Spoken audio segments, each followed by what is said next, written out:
Magnet ಅಂದ್ರೆ ತನ್ನ ಇರೋ ಎಲ್ಲಾ ಶಾಲೆಗಳನ್ನ ಅದು ಅಟ್ರಾಕ್ಟ್ ಅಲ್ಲ ನುಂಗ್ ಹಾಕೋದು. ಆದ್ರೆ ಈ ಸಚಿವರು ಮೊನ್ನೆ ಆ ವಿಧಾನಸಭೆ ಎಷ್ಟು ಪವಿತ್ರವಾದ ಸ್ಥಾನ, ಅಲ್ಲಿ ಹೋಗಿ ಸುಳ್ಳು ಹೇಳ್ತಾರಲ್ಲ ಅವರು, ಒಂದು ಶಾಲೆನೂ ಮುಚ್ಚಲ್ಲ ಅಂತ. ಸಚಿವರ ಗಮನಕ್ಕೆ ಬರದೆ ಸರ್ಕಾರಿ ಅಧಿಕಾರಿಗಳು ಶಾಲೆಗಳನ್ನು ಮುಚ್ಚಿದ್ದಾರೆ ಅಂತಕ್ಕಂಥದ್ದು ಸ್ಪಷ್ಟ. Education was A privilege not A right ಅಂತ ಏನೋ ಒಂದು ಚರ್ಚೆ ಇತ್ತು. ಸೊ ಅದನ್ನು ಇವರು ಬಹಳ ಚೆನ್ನಾಗಿ ಜಾರಿ ಮಾಡ್ತಾ ಇದ್ದಾರೆ. ಈ ಮಕ್ಕಳಿಲ್ಲ ಅನ್ನೋ ಒಂದು ಏನೋ ನೆರೇಟಿವ್ ಇದೆಯಲ್ಲ, ಅದು ಬಹಳ ಅಪಾಯಕಾರಿ. ಮಕ್ಕಳಿದ್ದಾರೆ, ನಿಮ್ಮ ಶಾಲೆಗೆ ಬರ್ತಿಲ್ಲ. ಈಗ 2023-24 ಡೇಟಾ ಅದು 46,755ಕ್ಕೆ ನಿಂತಿದೆ. ಅಂದ್ರೆ ಒಟ್ಟು 12 ವರ್ಷದಲ್ಲಿ 3,284 ಶಾಲೆಗಳನ್ನು ನಾವು ಮುಚ್ಚಿದ್ದೇವೆ. ಹಾಗಾಗಿ ಶಾಲೆ ಮುಚ್ಚುವಂಥ ಕೆಲಸ ಬಹಳ ವ್ಯವಸ್ಥಿತವಾಗಿ ನಡೀತಾ ಇದೆ, ಹಾಗಾಗಿ ಆದೇಶವನ್ನು ಓದ್ಕೊಳ್ಳುವಾಗ ನಾವು ಏನು ಬಹಳ ಮುಖ್ಯವಾಗಿ ಏನಂತ ಹೇಳಿದ್ರೆ, ಏನು ಅವ್ರ ಆದೇಶದಲ್ಲಿ ಒಂದು ಸಂಖ್ಯೆ ಕೊಟ್ಟಿದ್ದಾರಲ್ಲ, 25,683 ಶಾಲೆಗಳನ್ನ ಈ 700 ಶಾಲೆಗಳ ಸುತ್ತ ನಾವು ಮ್ಯಾಪ್ ಮಾಡ್ತೇವೆ. ಅದಕ್ಕೆ ಈ 700 ಶಾಲೆಗಳನ್ನ ಅವರು ಮ್ಯಾಗ್ನೆಟ್ ಅಂತ ಕರೆಯೋದು. ಮ್ಯಾಗ್ನೆಟ್ ಅಂದ್ರೆ ತನ್ನ ಇರೋ ಎಲ್ಲಾ ಶಾಲೆಗಳನ್ನ ಅದು ಅಟ್ರಾಕ್ಟ್ ಅಲ್ಲ ನುಂಗ್ ಹಾಕೋದು. ಅದನ್ನ ಕ್ರಮೇಣವಾಗಿ ಎಷ್ಟು ಭಾಷೆ ಒಳ್ಳೇದು ಬಳಸ್ತಾರೆ ಅಂದ್ರೆ ಸಮ್ಮಿಳಿತಗೊಳಿಸಲಾಗುವುದು. ಅಯ್ಯೋ ಮೂರ್ಖ, ಸಮ್ಮಿಳಿತ ಅಂದ್ರೂ ಒಂದೇ, ವಿಲೀನ ಅಂದ್ರೂ ಒಂದೇ, ಮುಚ್ಚೋದು ಅಂದ್ರೂ ಒಂದೇ. ಬಹಳ ಒಳ್ಳೆ ಭಾಷೆ ಹೇಳಿದ ತಕ್ಷಣ ಅದು ಬಹಳ ಎಷ್ಟು ಕಡೆ ಹೇಳಿದ್ದಾರೆ ಆ ಆದೇಶದಲ್ಲಿ ಅಂದ್ರೆ, 22 ಪುಟದ ಆದೇಶದಲ್ಲಿ ಕನಿಷ್ಠ 6 ಸಾರಿ ಹೇಳಿದ್ದಾರೆ ಸಮ್ಮಿಳಿತಗೊಳಿಸ್ತೇವೆ ಅಂದ್ರೆ ಮುಚ್ಚುತ್ತೇವೆ, ಆ ಶಾಲೆಗಳನ್ನ ಇದ್ರ ಜೊತೆ ಜೋಡಿಸ್ತೇವೆ ಅಂತ. ಆದ್ರೆ ಈ ಸಚಿವರು ಮೊನ್ನೆ ಆ ವಿಧಾನಸಭೆ ಎಷ್ಟು ಪವಿತ್ರವಾದ ಸ್ಥಾನ, ಅಲ್ಲಿ ಹೋಗಿ ಸುಳ್ಳು ಹೇಳ್ತಾರಲ್ಲ ಅವರು, ಒಂದು ಶಾಲೆನೂ ಮುಚ್ಚಲ್ಲ ಅಂತ. ಬಹುಶಃ ಈಗ ವಿಧಾನಸಭೆ ನಡೀತಿರೋದ್ರಿಂದ ಈ ಜನಸಮಾವೇಶ ಏನು ಆಗ್ರಹ ಮಾಡಬೇಕು ಅಂದ್ರೆ, ಮುಖ್ಯಮಂತ್ರಿ ಆ ಒಂದು ಫ್ಲೋರ್ ಆಫ್ ದಿ ಅಸೆಂಬ್ಲಿ ಹೇಳಿಕೆ ಕೊಡಬೇಕು, ಮುಚ್ತೀರಾ ಇಲ್ವಾ ಅಂತ. ಒಂದು ಫ್ಲೋರ್ ಆಫ್ ದಿ ಅಸೆಂಬ್ಲಿ ನಿಮ್ಮ ಸಚಿವ ಇಲ್ಲ ಕ್ಯಾಬಿನೆಟ್ ಸುಳ್ಳು ಹೇಳ್ತಿದ್ದಾನೆ ಆ ಸಚಿವ ಅಂದ್ರೆ, ಆ ಸಚಿವನ್ನ ಡ್ರಾಪ್ ಆನ ಮಾಡಿ ಆತನ ಕೆಳಗಿಳಿಸಿ. ಯಾಕಂದ್ರೆ ಸುಳ್ಳು ಹೇಳ್ತಿದ್ದಾನೆ, ಸಚಿವ ಸುಳ್ಳು ಹೇಳ್ತಿದ್ದಾರೆ ಅಂದ್ರೆ ಏನನ್ನ ಗಂಭೀರವಾಗಿ ಕ್ರಮ ತಗೋಬೇಕು, ಇಲ್ಲಾಂದ್ರೆ ಮುಖ್ಯಮಂತ್ರಿಯವರು ಸ್ಪಷ್ಟೀಕರಣ ಕೊಡಬೇಕು, ನಾವು ಮುಚ್ಚಲ್ಲ, ಇವ್ರು ಹೇಳ್ತಿರೋದು ಸುಳ್ಳು. ಹಾಗಾದ್ರೆ ನೀವು ಮುಚ್ಚಲ್ಲ ಅನ್ನೋದಾದ್ರೆ ಚನ್ನಪಟ್ಟಣದ BO ತಕ್ಷಣ ಸಸ್ಪೆಂಡ್ ಆಗಬೇಕು.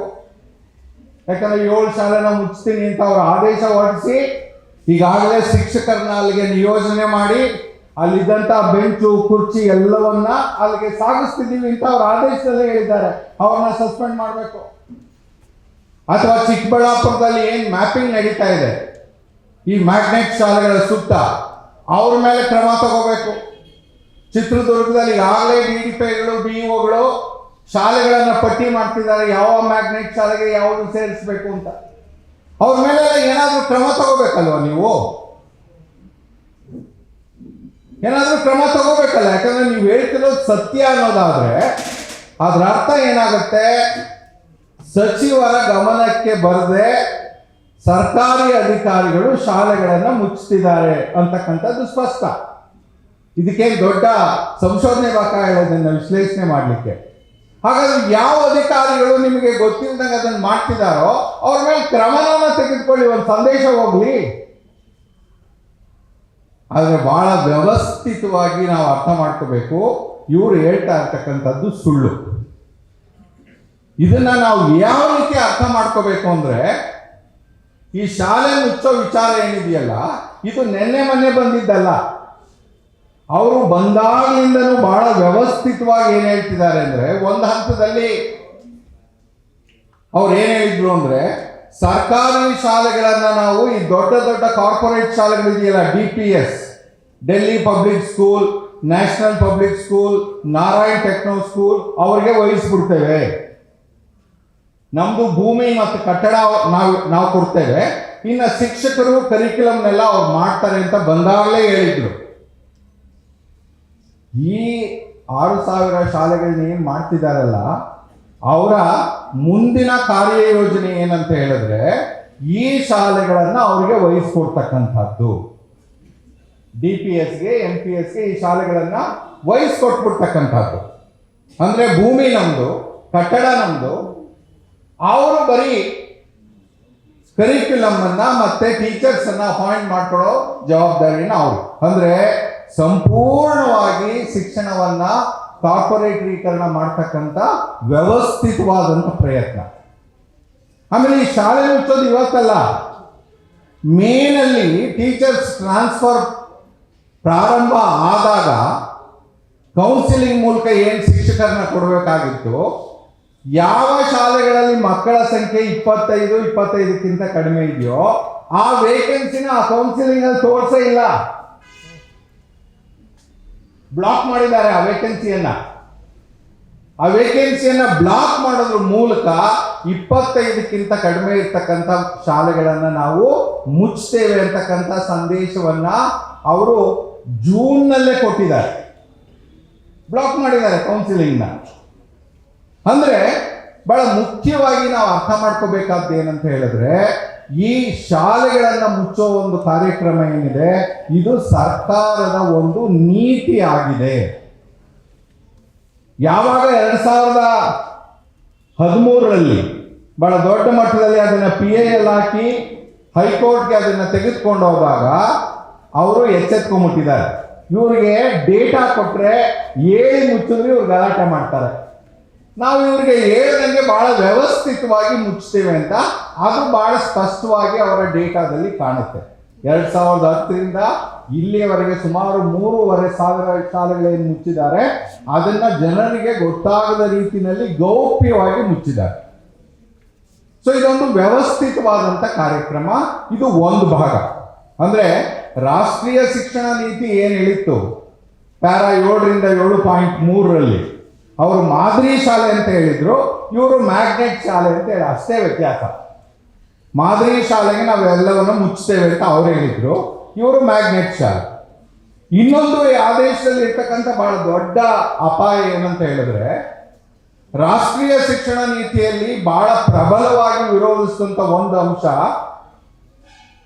ಸರ್ಕಾರಿ ಶಾಲೆ ಮಕ್ಕಳಿಗೆ ವೊಕೇಶನಲೈಸೇಷನ್ ಆಫ್ ಎಜುಕೇಶನ್ ಅಂದ್ರೆ ಏನು ವರ್ಣಾಶ್ರಮ ಪದ್ಧತಿನಲ್ಲಿತ್ತು, ಈ ಹಂತದಲ್ಲಿ ಕಲಿತಕ್ಕಂಥ ಎಲ್ಲಾ ಮಕ್ಕಳು ಅವ್ರೇನು ದೊಡ್ಡ ವಿಜ್ಞಾನಿಗಳು ಅಥವಾ ಏನು ಆಗ್ಬೇಕಾಗಿಲ್ಲ, ಅವರು ಮೇಲಿನ ವರ್ಗಕ್ಕೆ ಅದನ್ನ ಮೊನ್ನೆ ಕೂಡ ಮಿನಿಸ್ಟ್ರು 4-5 ಸಾರಿ ಹೇಳಿದ್ದಾರೆ. ಪಾಪ ಅವ್ರು ಕ್ಯಾಬ್ ಡ್ರೈವ್ ಆಗೋದು ಬೇಡವೇನ್ರಿ, ಅವ್ರ ಅದ್ಯಾವುದೋ ಜೊಮ್ಯಾಟೋದಲ್ಲೆಲ್ಲ ಊಟ ಮಾಡೋ ಸಪ್ಲೈಯರ್ಸ್ ಆಗ್ಬಾರ್ದಾ? ಅಂದ್ರೆ ಅವ್ರ ಮನಸ್ಸಲ್ಲಿ ಏನಿದೆ ಅದು ಒಂದೊಂದೇ ಹೊರಗಡೆ ಬರ್ತಾ ಇದೆ. ಆ 33 ಅಂಕ ಕಡಿಮೆ ಮಾಡಿದಾರಲ್ಲ ಅದ್ರ ಬಗ್ಗೆ ರಿಯಾಕ್ಷನ್ ಕೊಡುವಾಗ ಆ ಮಾತನ್ನು ಹೇಳಿದ್ದಾರೆ.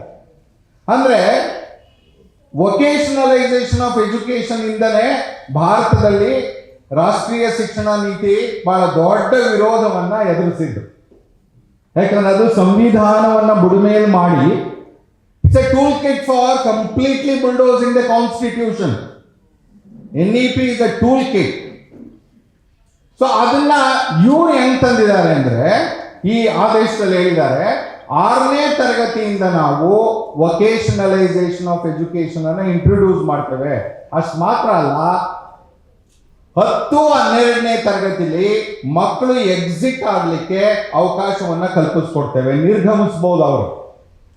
10 ಅಥವಾ 12ನೇ ತರಗತಿಗೆ ಮಕ್ಕಳು ಶಿಕ್ಷಣ ವ್ಯವಸ್ಥೆಯನ್ನ ಬಿಟ್ಟು ನಾನು ಹೋಗ್ತೀನಿ ಕೆಲಸಕ್ಕೋ ಎಲ್ಲೋ ಅಂದ್ರೆ ಅವರು ನಿರ್ಗಮಿಸ್ತಕ್ಕಂಥ ಆಪ್ಷನ್ ಅನ್ನ ನಾವು ಕ್ರಿಯೇಟ್ ಮಾಡಿದ್ದೇವೆ ಅಂತ ಸ್ಪಷ್ಟವಾಗಿ ಹೇಳಿದ್ದಾರೆ ಆದೇಶದಲ್ಲಿ. ಶಾಲೆ ಮುಚ್ಚೋದು ಒಂದು ಕಡೆ, ಶಾಲೆ ಮುಚ್ಚೋದ್ರ ಮೂಲಕ ಏನು ಪ್ರಾಚೀನ ಸಮಾಜದಲ್ಲಿ ಶಿಕ್ಷಣದ ನಿರಾಕರಣೆ, education was A privilege not A right ಅಂತ ಏನೋ ಒಂದು ಚರ್ಚೆ ಇತ್ತು. ಶಿಕ್ಷಣ ಹಕ್ಕು ಸವಲತ್ತಲ್ಲ ಅಂತ, ಸವಲತ್ತು ಹಕ್ಕಲ್ಲ ಅಂತ. ಸೊ ಅದನ್ನ ಇವರು ಬಹಳ ಚೆನ್ನಾಗಿ ಜಾರಿ ಮಾಡ್ತಾ ಇದ್ದಾರೆ. ಇನ್ನೊಂದು, ಬಡ ಮಕ್ಕಳು 10-12ನೇ ತರಗತಿ ಆದಮೇಲೆ ವ್ಯವಸ್ಥೆ ಬಿಟ್ಟು ಹೋಗಿ ನೀವು ಅಂತ, ವ್ಯವಸ್ಥೆ ಬಿಟ್ಟು ಹೋಗ್ಬೋದು ನೀವು. ಅದನ್ನು ಯಾರ ಜೊತೆ ನಾವು ಟೈಅಪ್ ಮಾಡ್ಕೊಳ್ತೀವಿ? ದೊಡ್ಡ ದೊಡ್ಡ ಉದ್ಯಮಿಪತಿಗಳ ಜೊತೆ ಟೈಅಪ್ ಮಾಡಿಕೊಂಡು ನಿಮಗೆ ವೊಕೇಶನಲ್ ಸ್ಕಿಲ್ಸ್ ಅನ್ನು ಕೊಟ್ಟು ಹೇಗೆ ನೀವು ಸ್ವಲ್ಪ ಮಟ್ಟಿನ ಶ್ರಮಜೀವಿಗಳಾಗ್ಬೋದು ಅನ್ನೋದನ್ನು ಹೇಳ್ಕೊಡ್ತೀವಿ. 10ನೇ ಕ್ಲಾಸು 12ನೇ ಕ್ಲಾಸ್ ಆದ್ಮೇಲೆ ನೀವು ಹೋಗಿ ಅಂತ ಸ್ಪಷ್ಟವಾಗಿ ಆದೇಶದಲ್ಲಿ ಬರೆದಿದ್ದಾರೆ. ಅದು ಇನ್ನೂ ದೊಡ್ಡ ಅಪಾಯ.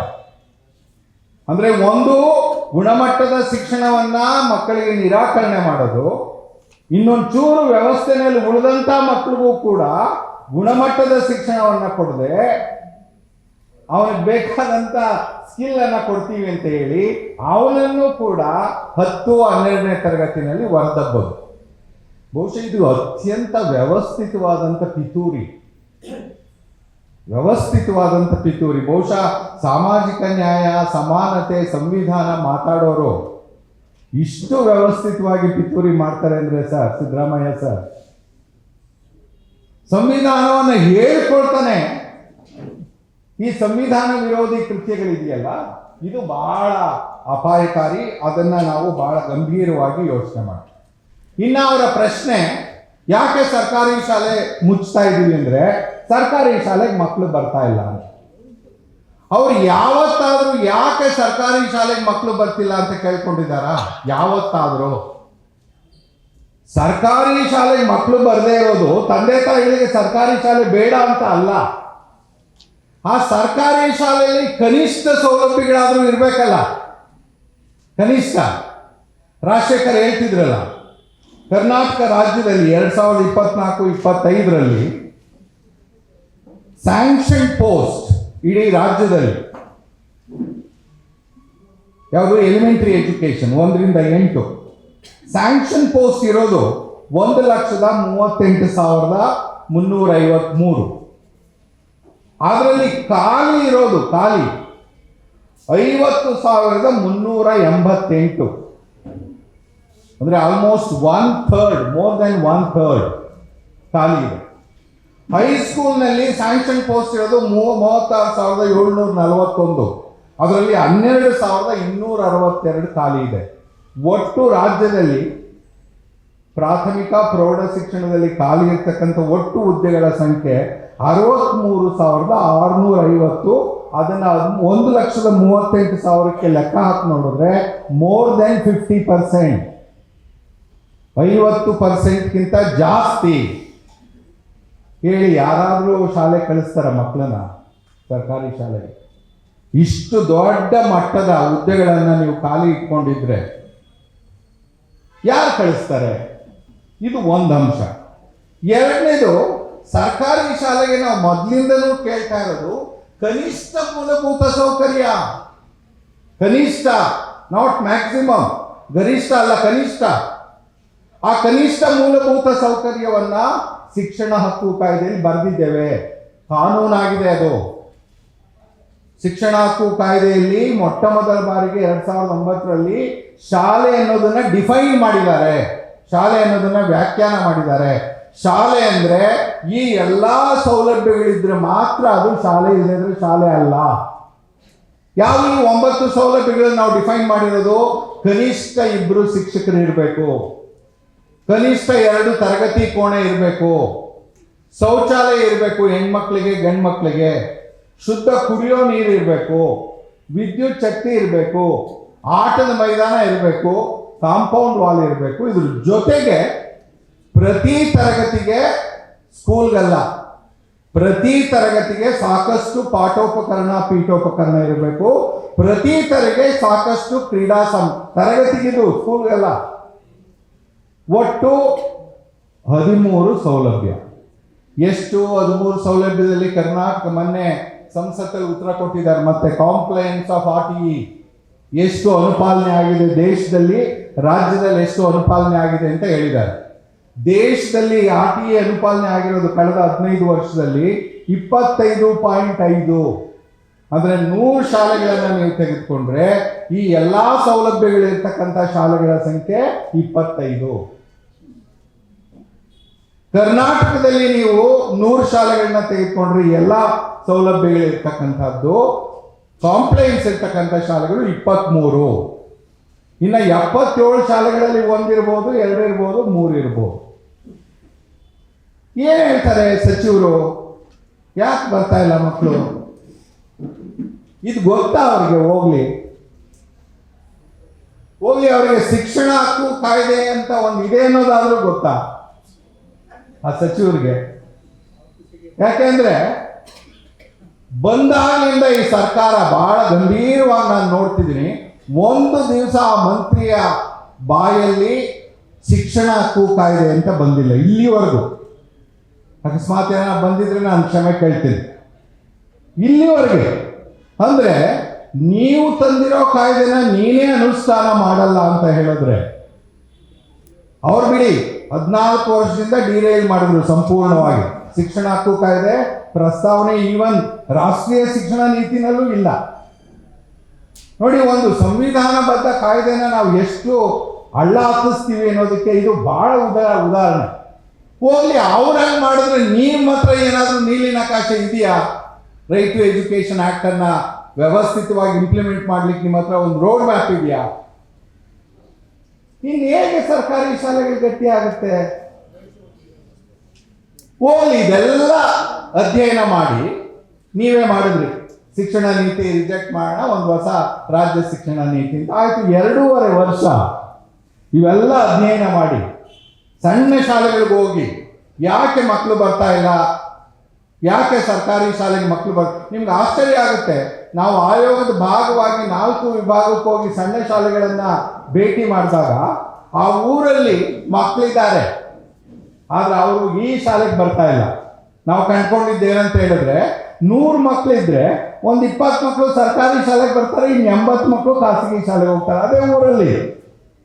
ಈ ಮಕ್ಕಳಿಲ್ಲ ಅನ್ನೋ ಒಂದು ಏನೋ ನೆರೇಟಿವ್ ಇದೆಯಲ್ಲ, ಅದು ಬಹಳ ಅಪಾಯಕಾರಿ. ಮಕ್ಕಳಿದ್ದಾರೆ, ನಿಮ್ಮ ಶಾಲೆಗೆ ಬರ್ತಿಲ್ಲ. ಮಕ್ಕಳಿದ್ದಾರೆ, ಹೊಸ ನೆರೇಟಿವ್ ಕಟ್ಟಬೇಡಿ. ಸೊ ಅಷ್ಟು ಮಾಡಿ ಒಂದು ವರದಿ ಕೊಟ್ಟ ಮೇಲೆ ಆಗಸ್ಟಲ್ಲಿ 5 ತಿಂಗಳಾಯ್ತು. ಕನಿಷ್ಠ ವರದಿನ ಸಾರ್ವಜನಿಕವಾಗಿ ಚರ್ಚೆಗಾದ್ರೂ ಬಿಡ್ಬೇಕಲ್ವಾ?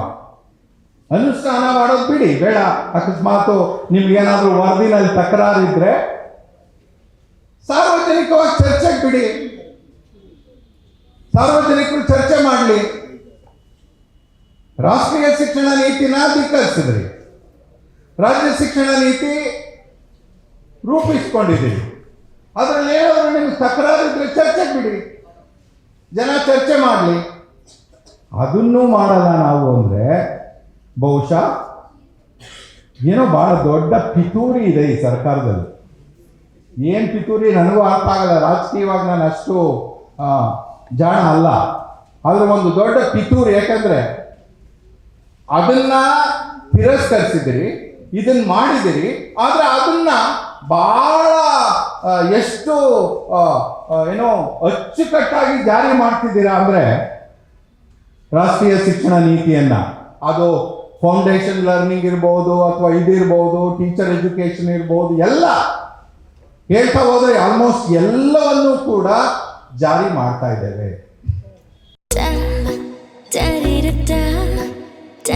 ಮತ್ತೆ ಮತ್ತೆ ಸವಿಯಬೇಕೆನಿಸುವ ಮೃದುವಾದ ನಂದಿನಿ ಪನ್ನೀರ್. ಇನ್ನು ಒಂದೇ ಒಂದು ಅಂಶ ಹೇಳಿ ಮುಗಿಸ್ತೇನೆ. ನಮ್ಮ ವಿರೋಧ KPS ಶಾಲೆಗಲ್ಲ. ನಾವು ಅದನ್ನ ಇನ್ಫ್ಯಾಕ್ಟು ಈ ಸಚಿವರಿಗೆ ಹೇಳಬೇಕು, 2017ರಲ್ಲೇ ಅದನ್ನ ಬಹಳ 1.5 ವರ್ಷಗಳ ಕಾಲ ಅಧ್ಯಯನ ಮಾಡಿ ಏನು ಕನ್ನಡ ಅಭಿವೃದ್ಧಿ ಪ್ರಾಧಿಕಾರದ ಸಾರಥ್ಯದಲ್ಲಿ ಸರ್ಕಾರಿ ಶಾಲೆಗಳನ್ನು ಹೇಗೆ ಸಬಲೀಕರಣ ಮಾಡಬೇಕು ಅಂತ ಕೇಳಿದ್ರು. ಆ ವರದಿಯಲ್ಲಿ ಶಾಲಾ ಪುನರ್ರಚನೆಯನ್ನ ಗುಣಾತ್ಮಕದ ದೃಷ್ಟಿಯಿಂದ ಹೇಗೆ ಮಾಡಬೇಕು ಅಂತ ಅಲ್ಲಿ ಬರೆದು ಕೊಟ್ಟಿದೆ. ಅದರಲ್ಲಿ ಇದೆ ಬಹಳ ಸ್ಪಷ್ಟವಾಗಿ ಹೇಗೆ ಪುನರ್ರಚನೆ ಮಾಡಬೇಕು. ಆ ವರದಿಯಲ್ಲಿ ಏನು ಹೇಳಿದೆ ಅಂದ್ರೆ, ಬೇರೆ 21 ಶಿಫಾರಸುಗಳಿದಾವೆ, ನಾನು ಹೋಗಲ್ಲ, ಒಂದೇ ಒಂದು ಶಿಫಾರಸು ಮಾತ್ರ ಹೇಳ್ತೇನೆ. ಒಂದು ಶಿಫಾರಸು ಏನು ಹೇಳುತ್ತೆ? ಖಂಡಿತ ಸಾರ್ವತ್ರೀಕರಣದ ದೃಷ್ಟಿಯಿಂದ DPEP SSC ಕಾಲದಲ್ಲಿ ಸಾಕಷ್ಟು ಶಾಲೆಗಳನ್ನ ಹಳ್ಳಿನಲ್ಲಿ ಓಪನ್ ಮಾಡಿದೆ. ಯಾಕಂದ್ರೆ ಅನಿವಾರ್ಯವಾಗಿ ಓಪನ್ ಮಾಡಬೇಕಾಗಿತ್ತು, ಎಕ್ಸೆಸ್ ಕೊಡಲೇಬೇಕಾಗಿತ್ತು. ಸೊ ಇವತ್ತು ಪ್ರತಿ ಹಳ್ಳಿಲಿ ಒಂದು ಶಾಲೆ ಇದೆ, ಅದ್ರ ಬಗ್ಗೆ ಭಿನ್ನಾಭಿಪ್ರಾಯ ಇಲ್ಲ. ಆದ್ರೆ ಇದನ್ನ ಕನ್ಸಾಲಿಡೇಟ್ ಮಾಡೋ ರೀತಿ ಹೆಂಗೆ, ಮುಚ್ಚೋದಲ್ಲ.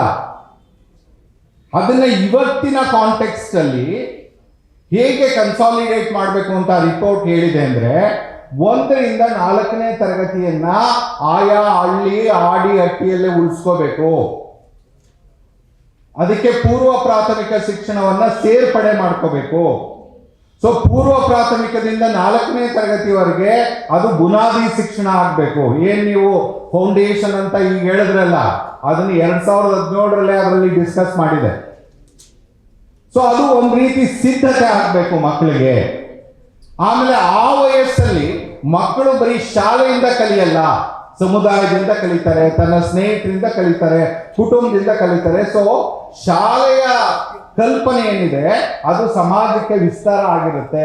ಆ ಮಕ್ಕಳನ್ನ ನೀನೆಲ್ಲ 6 ಕಿಲೋಮೀಟರ್ 8 ಕಿಲೋಮೀಟರ್ಗೋ ಬೆಳಗ್ಗೆ 7 ಗಂಟೆಗೆ ಸಾಗಿಸ್ಬಿಟ್ರೆ ಆ ಇಡೀ ಶಿಕ್ಷಣದ ಕಲ್ಪನೆನೇ ಹಾಳಾಗುತ್ತೆ. ಸೊ ಹಾಗಾಗಿ 1ರಿಂದ 4 ಮತ್ತು ಪೂರ್ವ ಪ್ರಾಥಮಿಕ ಶಿಕ್ಷಣ ಆಯಾ ಹಳ್ಳಿಗಳಲ್ಲೇ ಇರಬೇಕು. ಅದನ್ನ ಬಲವರ್ಧನೆ ಮಾಡಲಿಕ್ಕೆ ಇನ್ನೂ ಏನೆಲ್ಲ ಬೇಕು ಅದನ್ನ ಮಾಡಬೇಕು ಅಂತ. ಹಾಗಾದ್ರೆ KPS ಯಾವ ರೀತಿ ಇರಬೇಕು? KPS ಅನ್ನ ನಾವು ಬರೀ ಗ್ರಾಮ ಪಂಚಾಯತಿನ ಪ್ರಾರಂಭ ಮಾಡಿ ಅಂತ ಹೇಳಿಲ್ಲ. KPS ಅನ್ನ ಗ್ರಾಮ ಪಂಚಾಯತಿಗೊಂದು ಸಾರ್ವಜನಿಕ ಶಾಲೆ ಮತ್ತು ಅದೇ ರೀತಿ ನಗರ ಪ್ರದೇಶದಲ್ಲಿ ವಾರ್ಡ್ ಒಂದು ಸಾರ್ವಜನಿಕ ಶಾಲೆ, ಯಾಕಂದ್ರೆ ಅಲ್ಲಿ ಹೆಚ್ಚಿನ ಜನಸಂಖ್ಯೆ ಇರ್ತಾರೆ. ಸೊ ಈ ಶಾಲೆ ಹೇಗಿರ್ಬೇಕು ಅಂದ್ರೆ, ಈ ಮಕ್ಕಳು ಯಾರು 4ನೇ ತರಗತಿವರೆಗಿಂದ ಹಳ್ಳಿಲಿ ಓದ್ಕೊಂಡ್ ಬರ್ತಾರೆ, ಅವ್ರಿಗೆ ಈಗ 5ನೇ ತರಗತಿಗೆ ಪ್ರವೇಶ ಸಿಕ್ಕಿದ್ರೆ 12ನೇ ತರಗತಿವರೆಗೂ ಆ ಮಕ್ಕಳ ಶಿಕ್ಷಣಕ್ಕೆ ಯಾವುದೇ ರೀತಿ ತೊಂದರೆ ಆಗದಂತ ರೀತಿಯಲ್ಲಿ ಈ ಶಾಲೆಗಳು ಕಾರ್ಯನಿರ್ವಹಿಸಬೇಕು. ಮತ್ತು ಆ ರೀತಿಯಲ್ಲಿ ಶಾಲೆಗಳನ್ನ ಕಟ್ಕೊಳ್ಳುವಾಗ ಅದು ಡೇ ಸ್ಕೂಲು ಆಗಿರ್ಬೇಕು, ರೆಸಿಡೆನ್ಷಿಯಲ್ ಸ್ಕೂಲು ಆಗಿರ್ಬೇಕು. ಯಾರಿಗೆ ಡೇ ಸ್ಕೂಲು, ಯಾರು ಸ್ಥಿತಿವಂತರಿದ್ದಾರೆ ಬಂದು ಹೋಗ್ತಾರೆ, ಅವ್ರಿಗೆ ಸಮಸ್ಯೆ ಇಲ್ಲ. ಯಾರು ನಿಜವಾಗ್ಲೂ ತಳ ಸಮುದಾಯದಿಂದ ಬರ್ತಾರೆ ಅವರೇನಾದ್ರೂ ಶಾಲೆಯಲ್ಲೇ ಇದ್ದು ತಮ್ಮ 12ನೇ ತರಗತಿವರೆಗೆ ಶಿಕ್ಷಣ ಮುಂದುವರಿಸ್ತೀವಿ ಅಂದ್ರೆ ಅದು ರೆಸಿಡೆನ್ಷಿಯಲ್ ಕೂಡ ಆಗಿರ್ಬೇಕು. ಅದನ್ನ ಬೆಂಚ್ ಮಾರ್ಕ್, ಒಂದು ಸವಲತ್ತುಗಳನ್ನ ಕೊಡ್ಲಿಕ್ಕೆ ಬೆಂಚ್ ಮಾರ್ಕ್ ಯಾವ್ದಪ್ಪ ಅಂದ್ರೆ, ಇವತ್ತಿಗೂ ಭಾರತದಲ್ಲಿ ಬೆಂಚ್ ಮಾರ್ಕು ಖಾಸಗಿ ಶಾಲೆ ಅಲ್ಲ, ಖಾಸಗಿ ಶಾಲೆ ಅಲ್ಲ ಬೆಂಚ್ ಮಾರ್ಕು. ಇವತ್ತೂ ಭಾರತದಲ್ಲಿ ಬೆಂಚ್ ಮಾರ್ಕು ನವೋದಯ ಶಾಲೆ, ಕೇಂದ್ರೀಯ ವಿದ್ಯಾಲಯ, ಸರ್ಕಾರ ನಡೆಸ್ತಕ್ಕಂಥ ಶಾಲೆಗಳು ಬೆಂಚ್ ಮಾರ್ಕ್. ಬೆಂಚ್ ಮಾರ್ಕ್ ಏನು ಉದಾಹರಣೆ? IIM ಅಲ್ಲಿ, IIT ನಲ್ಲಿ, ಲಾ ಸ್ಕೂಲ್ಸ್ ಅಲ್ಲಿ ಅಥವಾ ದೊಡ್ಡ ದೊಡ್ಡ ಸಂಸ್ಥೆನಲ್ಲಿ ಯಾರು ಅಡ್ಮಿಷನ್ ತಗೋತಾರೋ ಆ ಬಹುತೇಕ ಮಕ್ಕಳು ಓದ್ ಬರೋದು ಕೇಂದ್ರೀಯ ವಿದ್ಯಾಲಯ ಅಥವಾ ಅದು ಬೆಂಚ್ ಮಾರ್ಕ್ ನಮ್ದು. ಇದ್ಯಾವುದೋ ಖಾಸಗಿ ಶಾಲೆ ಬೆಂಚ್ ಮಾರ್ಕ್ ಅಲ್ಲ. ಅದು ಖಾಸಗಿ ಶಾಲೆ ಹೆಸರೇ ಹೇಳ್ಬಾರ್ದು ನಾವು. ಬೆಂಚ್ ಮಾರ್ಕ್ ಯಾವತ್ತೂ ಬೆಂಚ್ ಮಾರ್ಕ್ ಅಲ್ಲ ಅವರು ನಮ್ಗೆ. ಸೊ ಹಾಗಾಗಿ ಸೌಲಭ್ಯಗಳನ್ನ ಕೊಡುವಾಗ ಆ ಬೆಂಚ್ ಮಾರ್ಕ್ ಅನ್ನ ಉಪಯೋಗಿಸ್ಬೇಕು. ಇದನ್ನ ಆದಷ್ಟು ಬೇಗ ಜಾರಿಗೆ ತರಬೇಕು. ದುರಂತ ಏನಂದ್ರೆ 2017 ಸೆಪ್ಟೆಂಬರ್ 4 ಸನ್ಮಾನ್ಯ ಮುಖ್ಯಮಂತ್ರಿಗಳೇ ಈ ವರದಿಯನ್ನ ವಿಧಾನಸೌಧದಲ್ಲಿ ಪಡ್ಕೊಂಡಿದ್ರು. ಅವ್ರಿಗೊಂಚೂರು ಜ್ಞಾಪಿಸ್ಬೇಕು ನಾನು, ಬಹಳ ಹಿರಿಯರು. ಅವತ್ತೇನು ಹೇಳಿದ್ರು ಅಂದ್ರೆ, ತಕ್ಷಣ ಇದನ್ನ ನಾನು ಅಧಿವೇಶನದಲ್ಲಿ ಇಟ್ಟು ಚರ್ಚೆ ಮಾಡಿ ಜಾರಿಗೆ ತರ್ತೀನಿ ಅಂತ ಹೇಳಿದ್ರು. ಗೊತ್ತಿಲ್ಲ ಅದೇನು ವಯಸ್ಸಾಗ್ತಾ ಆಗ್ತಾ ಮರು ಜಾಸ್ತಿನೋ ಏನೋ, ಇವತ್ತಿನವರೆಗೂ ಅದನ್ನ ಇದೇ ವರದಿ ಹಾಕಿಲ್ಲ, ಸರ್ಕಾರದ ವರದಿ ಇದು. ಸೊ ಇಷ್ಟೆಲ್ಲ ಜಾಣತನದಿಂದ ಶಾಲೆಗಳನ್ನು ಮುಚ್ಚಿಸ್ತಾ ಇದ್ದೀರಾ ಅಂದ್ರೆ ಬಹುಶಃ ಇದರಿಂದ ದೊಡ್ಡ ಪಿತೂರಿ ಇದೆ. ಇದನ್ನ ಜನರೇ ರಕ್ಷಿಸ್ಕೊಳ್ಬೇಕು, ಜನರೇ ರಕ್ಷಿಸ್ಕೊಳ್ಬೇಕು. ಬಹುಶಃ ಇವತ್ತು ಶಿಕ್ಷಣ ಇಸ್ ಅ ಪೊಲಿಟಿಕಲ್ ಇಶ್ಯೂ. ನಾವೀಗಲೇ ಹೇಳ್ಬೇಕು, ನಿಮ್ದಿದು ನೀತಿ ಆದರೆ, ಇದೇ ನಿಮ್ಮ ನೀತಿ ಆಗೋದಾದ್ರೆ, ನಮ್ಮ ನೀತಿ 2028 ಸರ್, 2020 ಅಲ್ಲ, ನೆಕ್ಸ್ಟ್ ಚುನಾವಣೆ 2028ಕ್ಕೆ ಜನರ ನೀತಿ ಏನಾಗಿರುತ್ತೆ ಅಂದ್ರೆ ಕರ್ನಾಟಕದಲ್ಲಿ ನಿಮ್ಮನ್ನ ತಿರಸ್ಕರಿಸೋದಾಗಿರುತ್ತೆ. It's a political issue.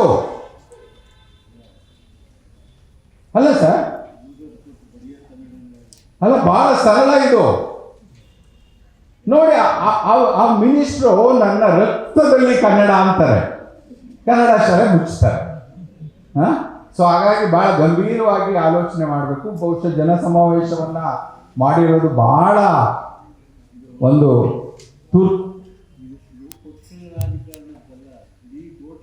ಅದೇ ಸರ್, ಖಂಡಿತ ಅಷ್ಟೇ ರೀತಿಯ ದಾಸ್ಯ, ಅಷ್ಟೇ ರೀತಿಯ ತಿರಸ್ಕಾರ. ಬಹುಶಃ ನನಗನ್ಸುತ್ತೆ ರಾಜಕೀಯವಾಗಿ ಸ್ವಾತಂತ್ರ್ಯ ಬಂತು, ಈಗ ನಮಗೆ ಆರ್ಥಿಕವಾಗಿ, ಶೈಕ್ಷಣಿಕವಾಗಿ, ಸಾಮಾಜಿಕವಾಗಿ ಸ್ವಾತಂತ್ರ್ಯ ಬರಬೇಕು ಅಂದರೆ ಇನ್ನೊಂದು ದೊಡ್ಡ ಸ್ವಾತಂತ್ರ್ಯ ಚಳುವಳಿನೇ ಆಗಬೇಕಾದಂಥ ಅವಶ್ಯಕತೆ ಇದೆ. ಬಹುಶಃ ಇವೆಲ್ಲವೂ ಅದಕ್ಕೆ ಹೋಗಿ ಒಂದು ರೀತಿ ಸೇರ್ಬೇಕಾಗುತ್ತೆ. ಸಿದ್ಧಲಿಂಗಯ್ಯನವ್ರು ಹೇಳೋ ಥರ ಹೋರಾಟದ ಸಾಗರಕ್ಕೆ ಸಾವಿರಾರು ನದಿಗಳು. ಬಹುಶಃ ಆ ನಿಟ್ಟಲ್ಲಿ ನಾವೆಲ್ಲರೂ ಯೋಚನೆ ಮಾಡಬೇಕಾಗತ್ತೆ. ನಿಮ್ಮ ಜೊತೆ ನಾನು 40 ವರ್ಷದಿಂದನೂ ಇದ್ದೇನೆ, ಮುಂದೆನೂ ಇರ್ತೇನೆ. ಈ ಹೋರಾಟವನ್ನು ಬಹುಶಃ ಗಟ್ಟಿ ಮಾಡಬೇಕು. ಬಹುಶಃ ಆ ಸಚಿವರು ಸುಳ್ಳು ಹೇಳ್ತಿರೋದ್ರಿಂದ, ಸಂವಿಧಾನದ ಹೆಸರು ಹೇಳ್ಕೊಂಡು ಅವರು ಓತೆಲ್ಲ ತಗೊಂಡಿರೋದ್ರಿಂದ ಬಹುಶಃ ಅಷ್ಟೊಂದು ಮುಂದುವರಿಯೋದು ಅಷ್ಟೊಂದು ಸರಿಯಲ್ಲ ಅನ್ನೋದು ನನ್ನ ಅಭಿಪ್ರಾಯ. ಸೊ ಆ ನಿಟ್ಟಲ್ಲೂ ಕೂಡ ನಾವು ಯೋಚನೆ ಮಾಡಬೇಕು ಅಂತ ನಾನು ಹೇಳಕ್ಕೆ ಇಷ್ಟಪಡ್ತೇನೆ. ಧನ್ಯವಾದಗಳು. ಮತ್ತಷ್ಟು ವಿಶೇಷ ವಿಡಿಯೋಗಳನ್ನು ನೋಡಲು ಮತ್ತು ಹೊಸ ವಿಡಿಯೋಗಳ ಬಗ್ಗೆ ತಿಳಿಯಲು ಈ ದಿನ .com ಯೂಟ್ಯೂಬ್ ಚಾನೆಲ್ ಸಬ್ಸ್ಕ್ರೈಬ್ ಮಾಡಿ ಮತ್ತು ಬೆಲ್ ಐಕಾನ್ ಕ್ಲಿಕ್ ಮಾಡಿ.